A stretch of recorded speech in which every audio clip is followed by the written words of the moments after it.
కంప్లీట్గా ఈరోజు హోటల్ బంద్ ఉంది. ఏం తగ్గితే గ్యాస్ లేదండి.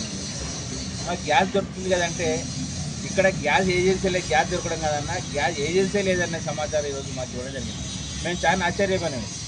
1952లో ఏర్పడిన నియోజకవర్గం ఇది.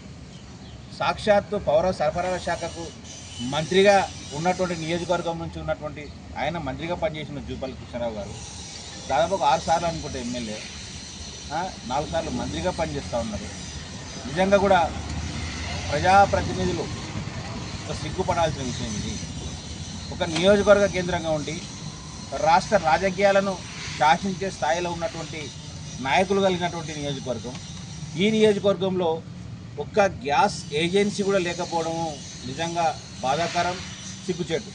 మరి దీనిపైన ఇప్పటికైనా రాష్ట్ర మంత్రివర్యులు, సివిల్ సప్లై అధికారులు తక్షణమే స్పందించి ఒక గ్యాస్ ఏజెన్సీని ఏర్పాటు చేసే విధంగా చర్యలు తీసుకోవాలని బీసీ పొలిటికల్ చేసే పక్షాన ప్రభుత్వానికి విజ్ఞప్తి చేస్తూ ఉన్నాం, డిమాండ్ చేస్తూ ఉన్నాం.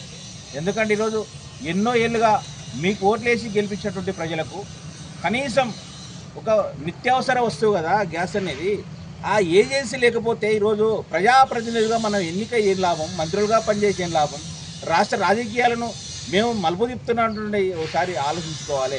అందుకే ఇప్పటికైనా ఈ విషయంపై దృష్టి సారించాలని చెప్పి గౌరవ మంత్రి వారిని కోరుతా ఉన్నాం. అదేవిధంగా ఈ విషయమై సివిల్ సప్లై కమిషనర్ గారు కూడా మేము స్టీఫెన్ రవీంద్ర గారు కూడా కలుస్తాం సోమవారం రోజు బీసీ పొలిటికల్ ఆధ్వర్యంలో ఈ యొక్క గ్యాస్ ఏజెన్సీ విషయం. మరి దీనిపైన వెంటనే ఉన్నతాధికారులు స్పందించి మంజూరు చేయాలని చెప్పి కోరుతా ఉన్నాం.